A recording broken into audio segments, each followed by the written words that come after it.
Hello, welcome to PS Audio. My name's Alex, and today I'd like to show you how to install the Perfect Wave Bridge 2. Today my example is a direct stream DAC, but it'll also be the same tutorial for the Perfect Wave DAC. The only tool not included in your kit will be a Phillips screwdriver. You'll need that to remove 2 screws. The first thing I like to do is make sure the unit's turned off, as well as remove the power cord, for safety purposes.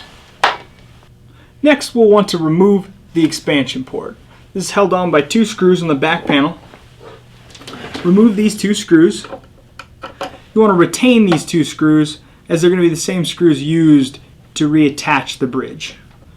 Before installing the Bridge 2 into the slot, you'll want to put on your anti-static strap. Make sure that the loop is snug around your wrist, and then connect the gator clip to the long center ground pin on the AC inlet. This will ensure the safety of the card so it doesn't get damaged in the installation process. Now remove your card from the box and anti-static bag. When installing the card, you'll notice at the bottom there's 2 rails, one on each side of the expansion slot. You want to make sure that you're gliding into those. If you don't make it into the rails, you'll notice that it gets really hard to push in. But if you're in the rails, it'll glide all the way to the back, and then you'll feel a little bit of resistance right at the end. With the bridge all the way in, now it's time to install the 2 screws. This will ensure a snug fit.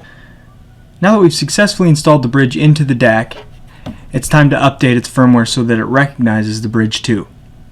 In the box you'll notice 2 SD cards. They should be clearly marked Direct Stream DAC and Perfect Wave DAC. Choose the appropriate SD card.